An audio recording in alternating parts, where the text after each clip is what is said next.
quero ministrar sobre este tema de hoje, uma palavra poderosa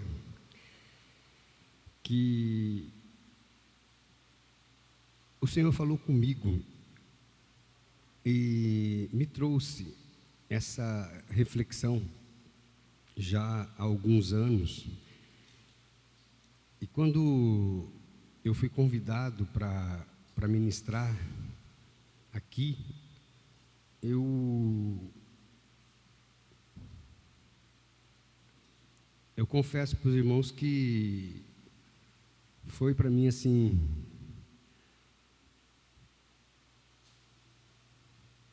um momento de muita responsabilidade. Por exemplo, quando você deixa de sentir aquele pequeno friozinho, sabe? Seja com a igreja lotada, seja num seminário para muitas pessoas, ou seja, num culto com os jovens ou com as crianças, você perdeu a condição de estar no altar. Porque a palavra é ministrada pelo Espírito Santo. E uma palavra pode mudar a história da tua vida. Uma palavra pode mudar a tua vida. Pode transformar tudo. E em todo tempo. Amém? E eu queria compartilhar com vocês lá em 1 João. 1 João, no capítulo 2.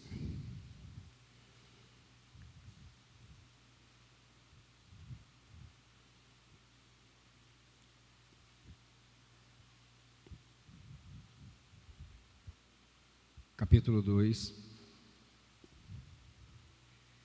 Glória a Deus.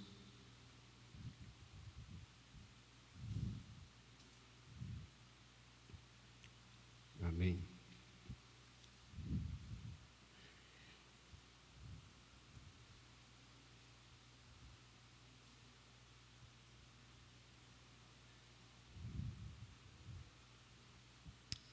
Esse texto aqui é um texto muito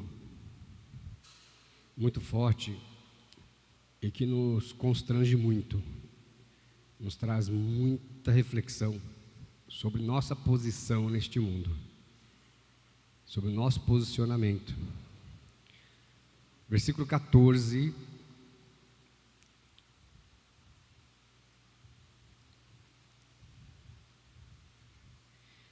Amém?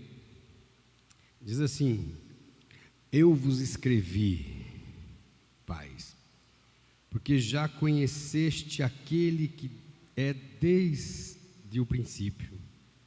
Eu vos escrevi, jovens, porque sois fortes, e a palavra de Deus está em vós, e vós venceste o maligno.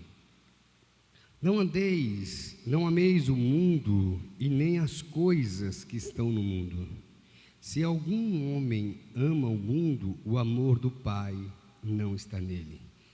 Porque tudo o que está no mundo, a concupiscência da carne, a concupiscência dos olhos e o orgulho da vida, não é do Pai, mas do mundo. E o mundo passa, e as suas concupiscências, mas aquele que faz a vontade de Deus permanece sempre. Amém? Permanece sempre.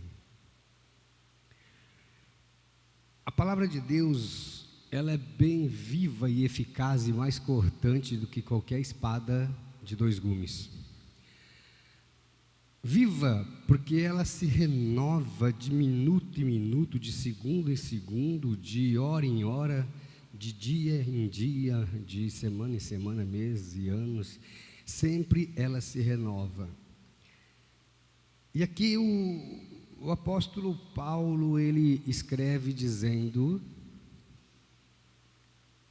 que se nós andamos, se nós fazemos, se nós amamos, o que é o amor? O que é esse amor? Pode abaixar um pouquinho o retorno, por favor, Zezé? É que ele está alto porque ele não está virado para mim, mas por causa dessa faixa. O que é que acontece quando nós amamos alguma coisa? O que é amar? O que é amor? Há um conflito muito grande em nós sobre essa condição do amor, né? Nós somos muito românticos com relação ao amor. Nós entendemos o amor de forma muito errada e muito subjetiva. Nós achamos que amor, quando você ama alguma coisa, quando você ama alguém, você suspira, aquela paixão desenfreada, é aquele momento de busca, de controle, de estar junto, de estar perto. E amor não se está falando sobre sentimentos. Amor está falando sobre decisão.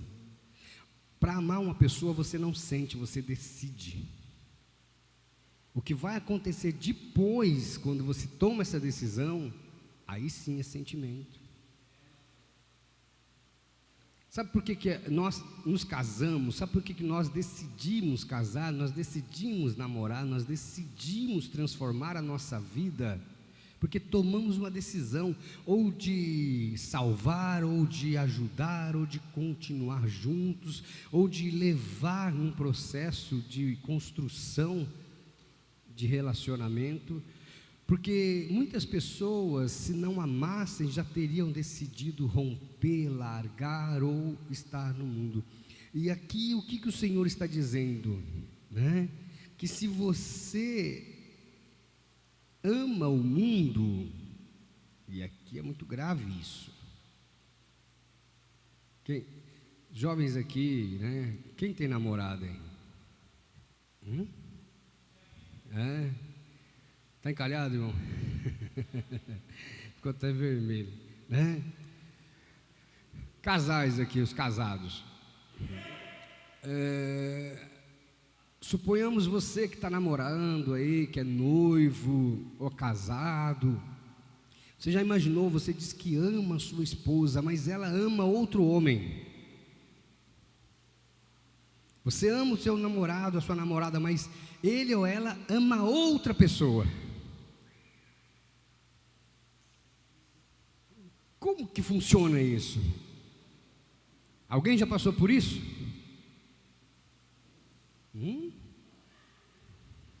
Isso aí.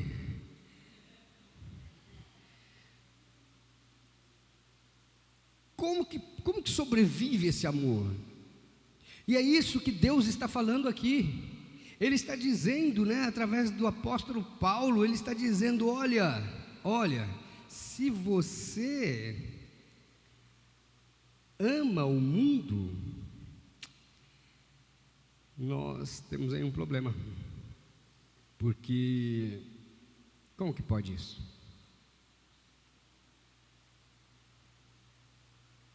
Isso nós vemos nas atitudes, nós vemos como que você, sabe, muitas vezes, eu me lembro de uma jovem, quando eu era líder de jovem na minha igreja, e essa jovem, ela achava que o mundo ia acabar, ela estava encalhada, não tinha homem. Alguma diferença hoje aqui? As moças aqui, está fácil ter um menino aí? É complicado, né? Então ela queria casar de qualquer jeito, porque ela queria se livrar da casa dos pais, e ela pegou um relambório, como diz o Diego. Sabe aquele homem folgado, aquele homem que não tem vivência com Deus, é crente, está batizado, mas não se entrega à palavra, não se entrega ao Espírito Santo, o culto está acontecendo, o camarada estava assim, a igreja inteira, e o cara assim, estático. Aí você ia conversar com o cidadão, ele era muito racional, Camarada na época batia na Bíblia e falava assim: pastor, comigo é na palavra.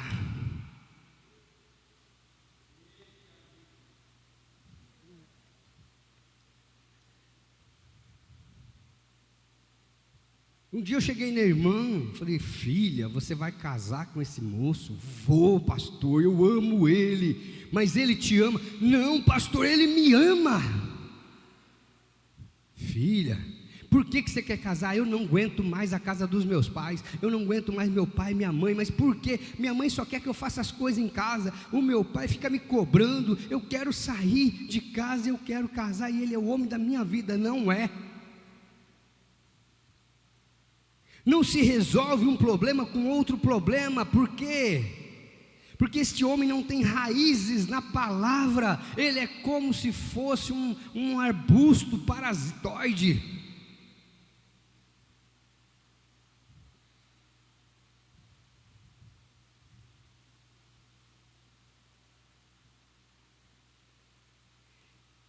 Mas pastor, eu amo.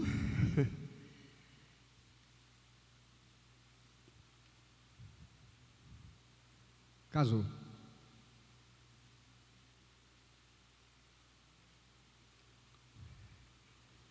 Já no primeiro mês começou a ter problema.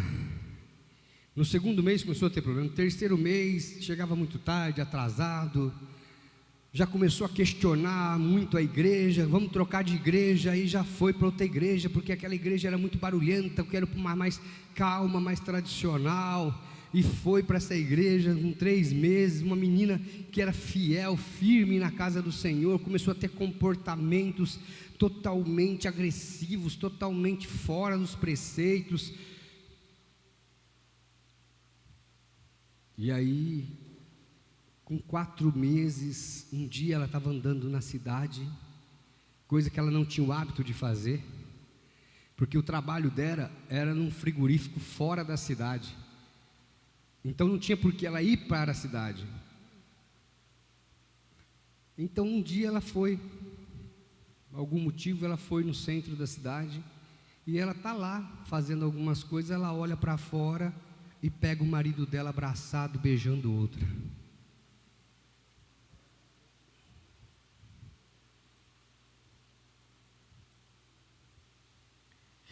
Correu até a gente: mas irmão, pastor, e agora o que a gente faz? Eu peguei o meu marido adulterando, eu perdoo ele, mas o que eu faço?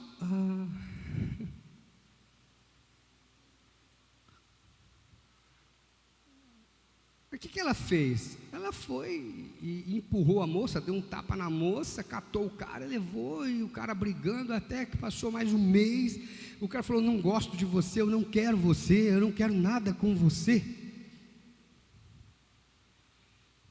Aí um dia ela veio até a gente: eu fiquei sabendo, pastor, que vocês, a igreja, amaldiçoou a nossa relação. Amaldiçoou?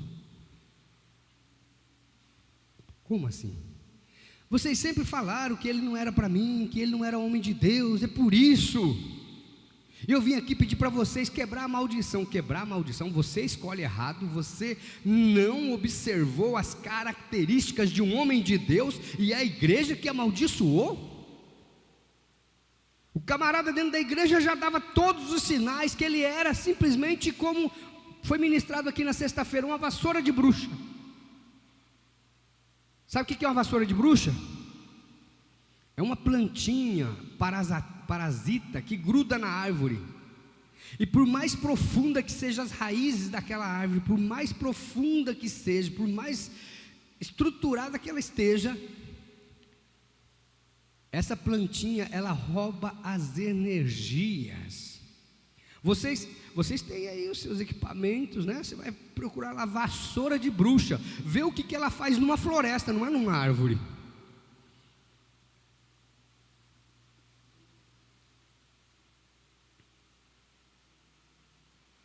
Mas por que então, pastor, que essa moça se equivocou? Por que essa moça? Porque ela passou a amar mais as coisas do mundo, mais os comportamentos. Ela queria sair da casa do pai.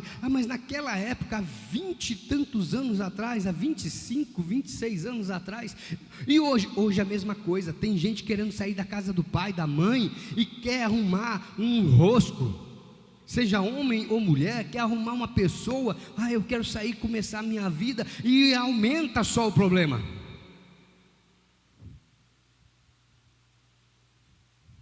aumenta o problema.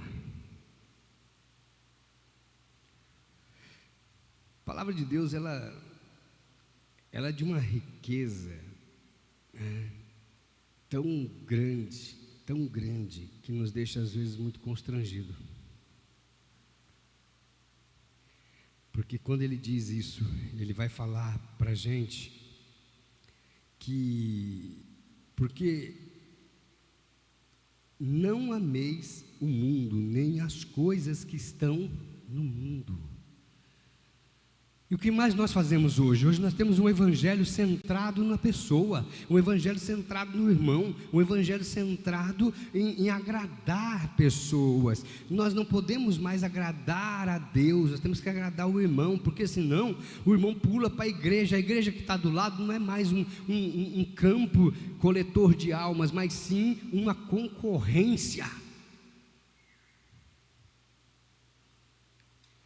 E o evangelho não tem sido mais converter pelo constrangimento da palavra, converter pelo poder do Espírito Santo, com a palavra da cruz, com o sangue de Jesus, mas sim com a música legal, com a batida legal, com o irmão legal, com a igreja toda sorridente. Preste atenção, meu irmão. Você vem na casa do Senhor e você sim, tem que sair feliz, tem que sair cheio, mas não é feliz porque você foi agradado, é feliz justamente porque você foi constrangido a transformar a sua vida.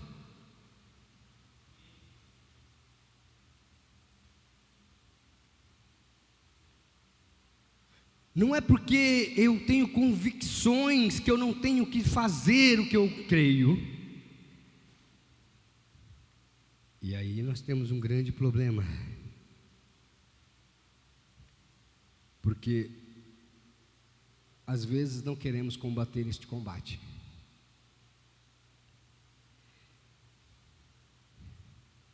Eu chego nos pais ainda, presta atenção, eu ainda chego nos pais e falo: olha, pai, você está olhando o Instagram do teu filho? Você está olhando o Instagram da tua filha? E às vezes a gente vê alguns crentes com uma placa de luminoso, né? Parece essas luzinhas aqui, ó. Só que diferente, fica piscando.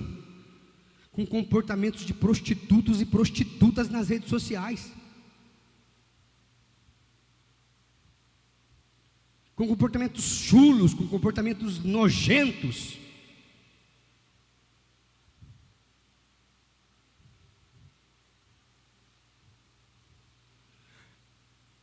E a grande coisa e o interessante disso tudo, que sempre quem está na lama gosta de respingar lamas nos outros.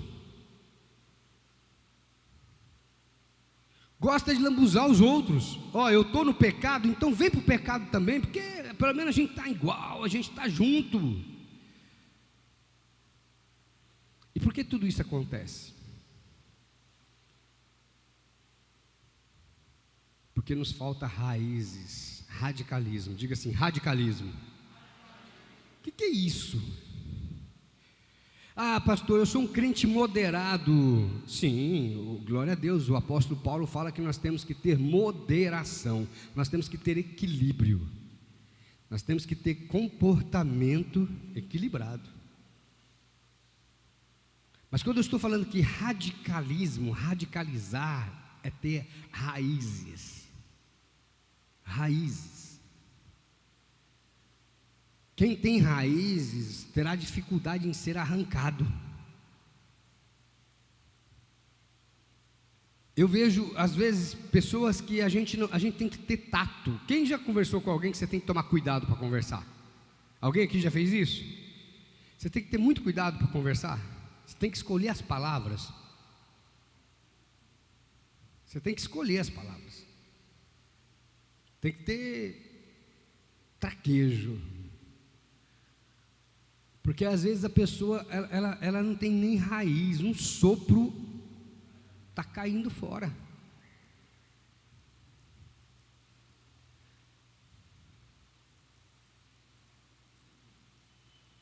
Esses dias,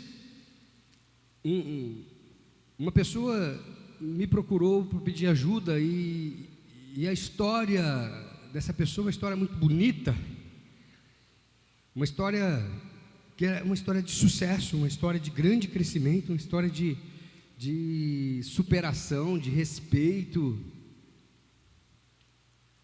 E durante muito tempo na igreja, durante muito tempo na vida, esse irmão, ele nunca deu um trabalho. O único trabalho que ele deu foi quando um dia ele veio me apresentar uma moça, e ele falou: pastor, eu vou casar com ela. Eu falei: não vai. Não, pastor, eu vou. Eu tenho andado sempre reto, eu sei, eu tenho condição de escolher, eu tenho condição de determinar isso. Pastor, eu vou casar com ela. Cara, você não vai casar com ela. Não é para você. Diga para o seu irmão assim: tem coisa que não é para você. Você está insistindo no que Deus não quer para você. Eu me lembro do Zezé. Né, Zezé? Eu falava: Zezé, não é para você, Zezé. Mas pastor, e ele insistia e sofria e caía, levantava e ia. Eu falava: não é para você, Zezé. A cidadã me odeia com todas as forças até hoje. Sabe por quê? Porque eu livrei o Zezé dessas garras malditas.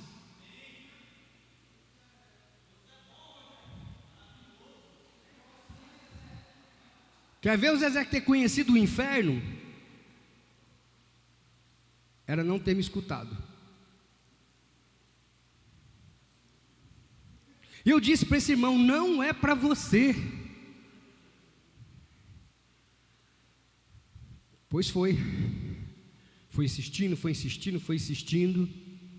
Aí começou aquela sumidinha, aquela vergonha, porque começou a ter um comportamento sexual antes do casamento, até que um dia o irmão pegou uma coisa muito feia.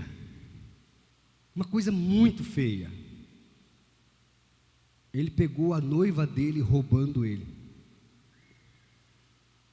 Porque todo mundo acha que traição é só arrumar outro namorado, outra namorada, ou ir para as baladas. Não. Pegou roubando. Começou a perceber que sumia dinheiro, começou a perceber que tinha saques na conta, começou a perceber algumas coisas, sumia joias. Um dia sumiu uma joia da mãe. Aí quando foi um dia, pegou. Aí o irmão veio: pastor, o que eu faço agora? Eu estou disposto a perdoar. Eu falei: não. Diga assim: não. Quando uma coisa não é para você, diga não. Não. Simples assim. Mas por que essa pessoa caiu? Por que essa pessoa caiu? Porque não há um radicalismo no Evangelho, não é radical. O que quer dizer essa palavra? Raízes, não tem raízes. Aqui em Colossenses, capítulo 2,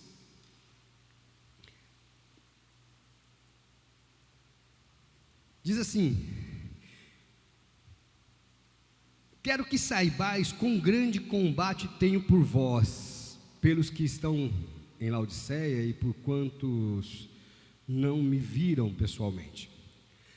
Combato para que o coração deles seja consolado e estejam unidos em amor, enriquecidos da plenitude da inteligência, para conhecimento dos mistérios de Deus, a saber, Cristo, em quem estão ocultos todos os tesouros da sabedoria e da ciência. Digo isso para que ninguém vos engane com palavras convincentes, Pois ainda que esteja ausente quanto ao corpo, contudo em espírito estou convosco, regozijando-me e vendo a vossa ordem e a firmeza da vossa fé em Cristo. Portanto, assim como recebeste Cristo Jesus, o Senhor, assim também ainda nele arraigados, ou seja, enraizados e edificados nele, e confirmados na fé, assim como fostes ensinado, crescendo em ação de graças, tende cuidado para que ninguém vos faça presa sua, por meio de filosofias e vãs sutilezas, segundo as tradições dos homens, segundo os rudimentos do mundo, e não segundo Cristo, pois nele habita corporalmente toda a plenitude da divindade, e recebeste a plenitude em Cristo, que é o cabeça, e de todo principado e potestade.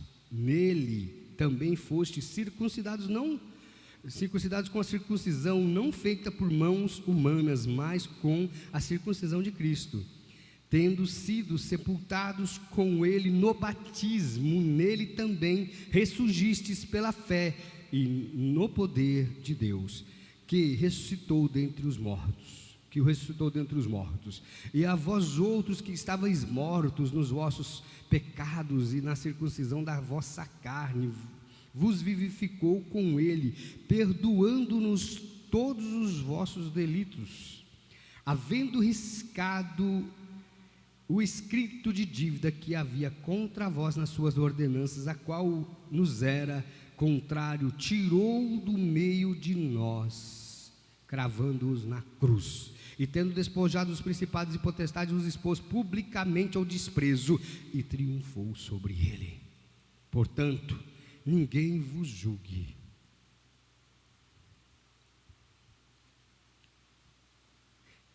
Versículo 7 vai dizer que nós, arraigados e edificados nele, e confirmados, não basta só estar arraigado e edificado, mas confirmado na fé que fostes ensinado. Eu posso falar isso um dia, está aqui o Clé e a Rayane. Um dia eles tiveram uma pequena discussão e separaram. E o Clé não queria ver a Rayane de jeito nenhum, e a Rayane também não queria ver o Clé de jeito nenhum. Eu falei, esse negócio não está certo. Eu fui lá e peguei o menino, sentei com ele, tive uma conversa pastoral, uma conversa de pai. Sentei com ele e falei, olha, você tem que visitar o futuro, vamos visitar o futuro e vamos conversar sobre isso. E conversei com ele, separado. Fui até o fim do dia no trabalho da Rayane, peguei ela no meu carro, levei ela para um canto isolado, onde ninguém poderia nos atrapalhar, e eu sentei com ela e tive a mesma conversa. Não foi, Rayane? Não foi, Clé? E dali eu saí com a data de casamento marcada.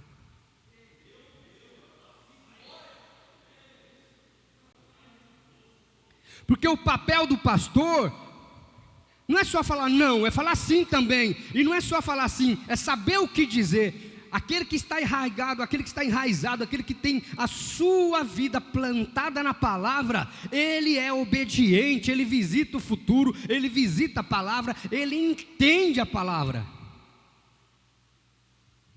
Quando o nosso barbudinho preferido aqui estava sendo observado pela Dani, a Dani chegava a ter, vocês lembram, né, meninas? A Dani tinha calafrios.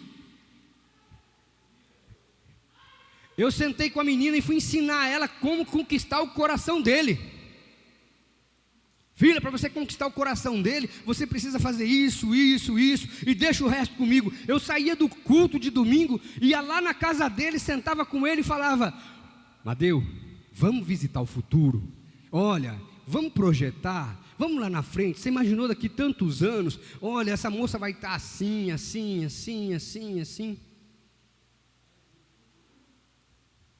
Não era assim que eu fazia, Vadeu? Mas pastor, eu estou bem, eu estou na graça. Eu falei, é para você continuar nela. Às vezes o pastor toma esse tipo de atitude para você continuar arraigado, como a palavra de sexta-feira. Às vezes a gente tem uma visão que a árvore plantada junto a ribeiro de águas, ela está muito bem, porque ela tem água, mas uma árvore não vive só de água. Ela vive de minerais, ela vive de cálcio, potássio, ela busca raiz, as suas raízes buscam nutrientes longe, ela precisa das toxinas. Sabe uma árvore? Você fala, pastor, mas eu recebo muita radiação, muita coisa ruim, muita negatividade, eu recebo muita porcaria todo dia. Meu irmão, toda árvore que está aqui, ela absorve o dia inteiro poluição. É sol quente, é tempestade, é chuva ácida. Às vezes você quer ser um crente, mas não quer ser um crente protegido numa redoma. É um crente doente. Porque esses ataques que nós sofremos todos os dias, é necessário para esta árvore, para que ela faça a fotossíntese. Ela absorve tudo que é de ruim, e depois ela libera tudo que é de bom. Você só respira, porque a árvore, ela respira coisa ruim. O problema não é o que entra, diz a palavra de Deus, o problema é o que sai. A questão não é o que entra dentro de você, é o que sai. O que entra... Ele entra, vai para o estômago, diz a palavra, mas o que sai, sai do coração. A árvore recebendo todos esses ataques, o que ela solta? Oxigênio. E o que nós soltamos? Palavras de maldição, palavras de agressividade. Então, se nós visitamos o futuro, né? Se nós visitamos o futuro, se nós colocamos nessa vida um propósito, nós vamos entender o que está dizendo aqui. E outra coisa, olha o que Paulo diz aqui à igreja de Colosso: não deixe que ninguém vos engane, não deixe de ser dissuadido. Uma pessoa quando sai da igreja e vai para o mundo, ela quer justificar que ela está no mundo por culpa da igreja. Não, ela está no mundo porque ela quis, é porque ela escolheu.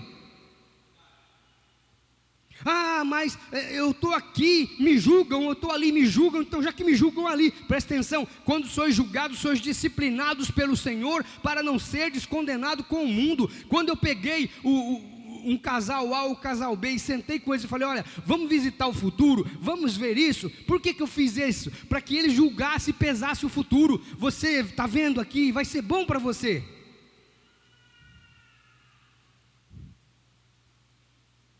Como que a gente julga isso? Vendo o comportamento hoje.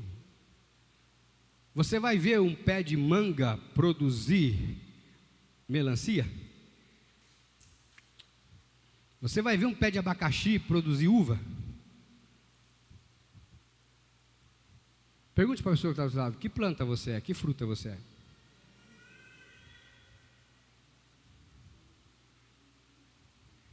Mas pastor, eu produzo muito fruto, eu trabalho na obra, eu trabalho lá no meu trabalho, eu sou uma boa pessoa, eu trabalho em todos os eventos da igreja, eu evangelizo, eu estou na célula, eu estou, e parece que eu só levo porrada, só pancada. Claro, meu irmão, você produz fruto. É que tem gente que tem o cuidado de subir no pé e colher. Mas tem gente que gosta de jogar pedrada, tem gente que gosta de jogar varada, tem gente que joga calho, tem gente que joga tijolo, tem gente que sobe um no ombro do outro para pegar. Mas todos estão colhendo. Todos estão colhendo de você. Se estão te batendo, se estão te machucando, faz parte de quem tem fruto. Quem tem fruto e não apanha,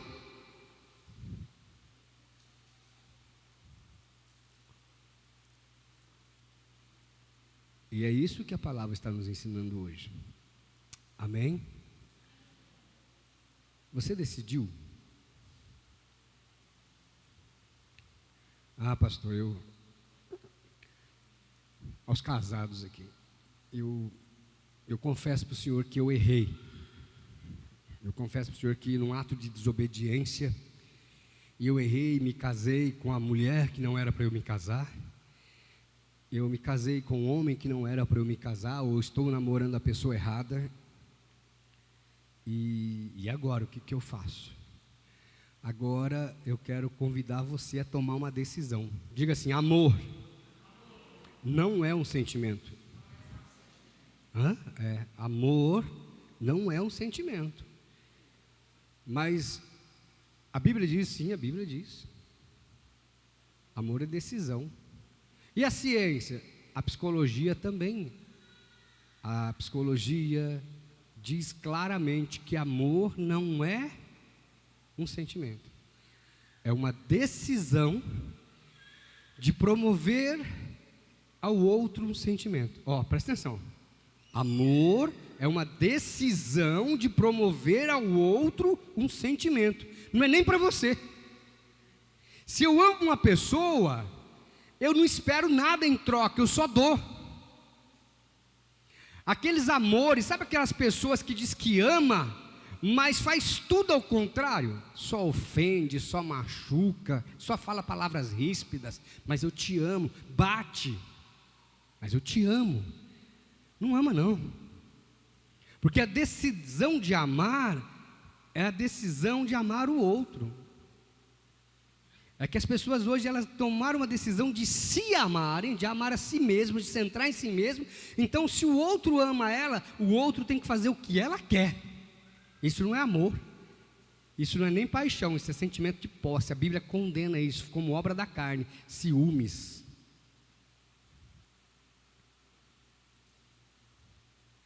Egoísmo. E esses sentimentos demonstram que essas pessoas não têm raízes nenhuma na palavra. Por exemplo, pergunte para a pessoa que está do seu lado assim: me fala um versículo agora de cabeça.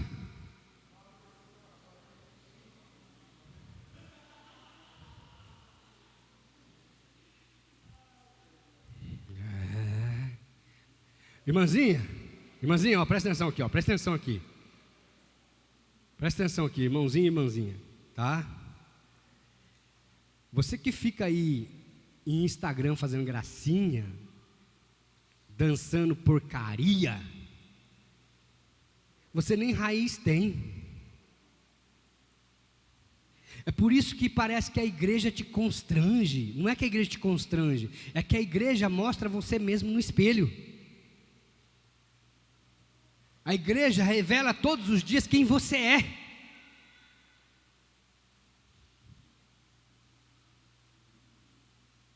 Porque te falta elementos espirituais que trazem uma fé probatória no seu coração. E isso tudo é porque não ouve. Se ouvisse,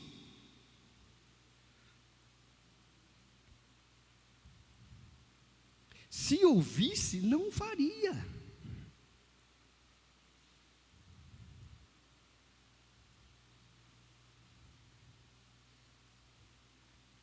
E agora?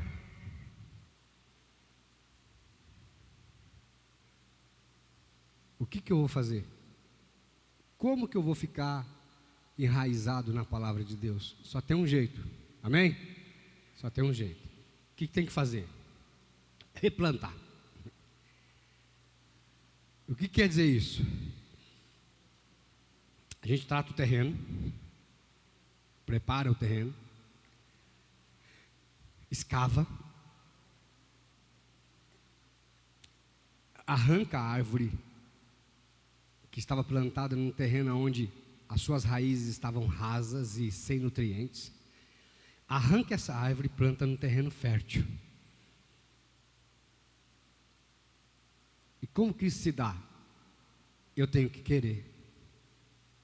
Eu tenho que querer ser pastoreado.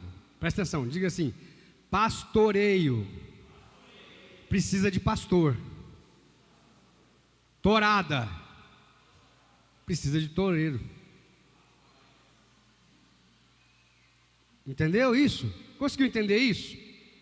Eu não sou toureiro. Olha para o irmão que está do seu lado assim: irmão, olha para irmão, tá? Fala: o pastor até pastoreia, gado, mas a função dele é pastorear a ovelha.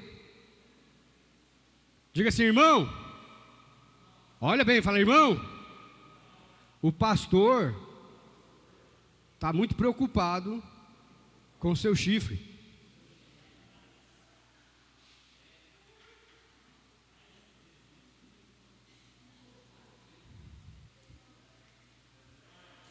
Tem irmãozinho aí que está escolhendo ser chifrudinho na vida, corninho. Tem irmãzinha que quer ser corninha.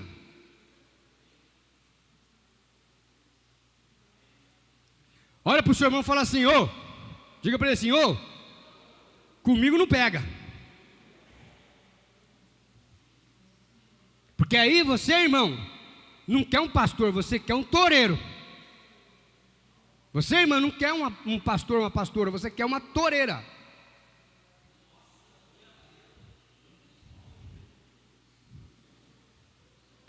Eu quero te perguntar, você vê estádios, né?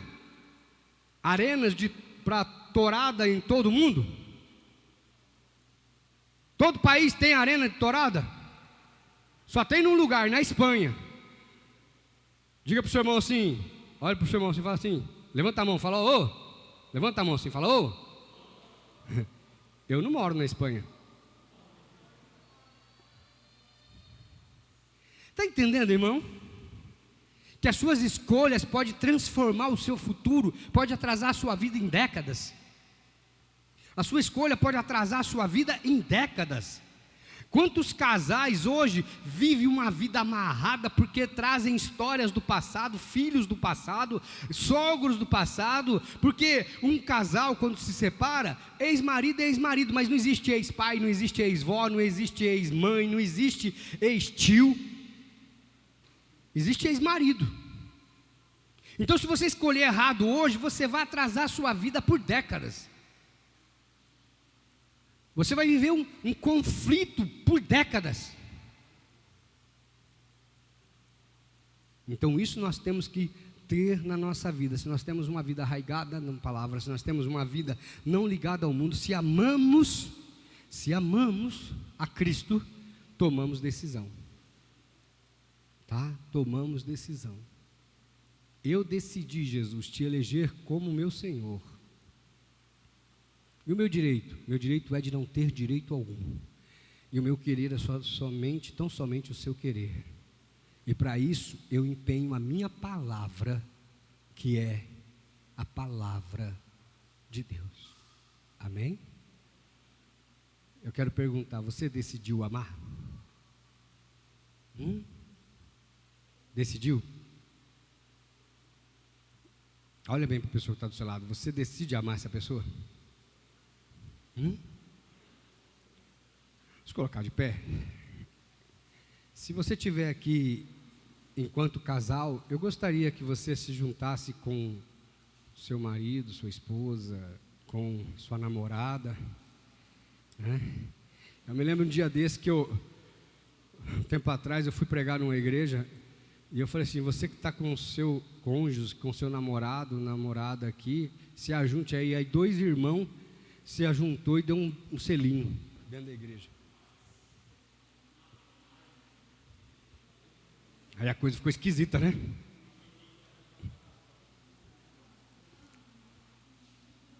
Amém?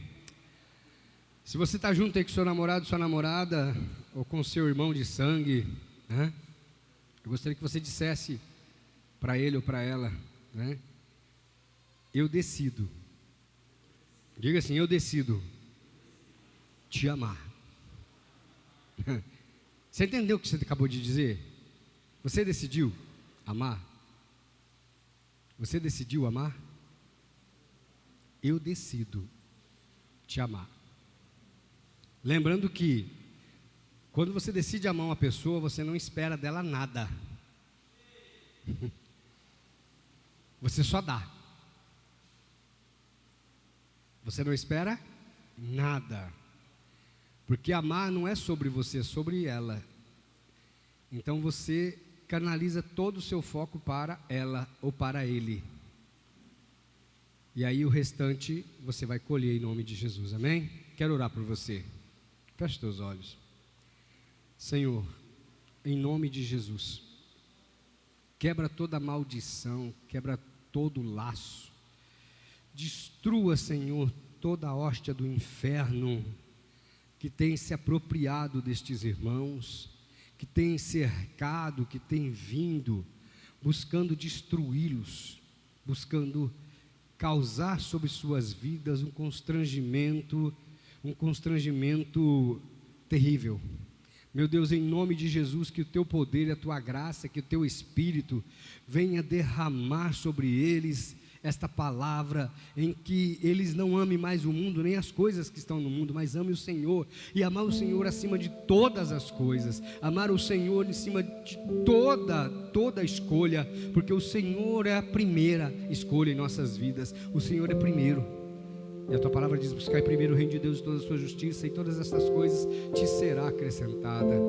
Eu declaro esta fé, eu declaro esta graça, eu declaro essa glória, e que eles nesta manhã, Pai, tenham aprendido algo transformador, que é o amor por meio da palavra. Eu os abençoo em nome de Jesus Cristo, pelo poder do teu sangue. Amém, amém e amém. Amém. Presta atenção, levante sua mão direita aí, homens e mulheres. Diga assim: Senhor Jesus, eu assumo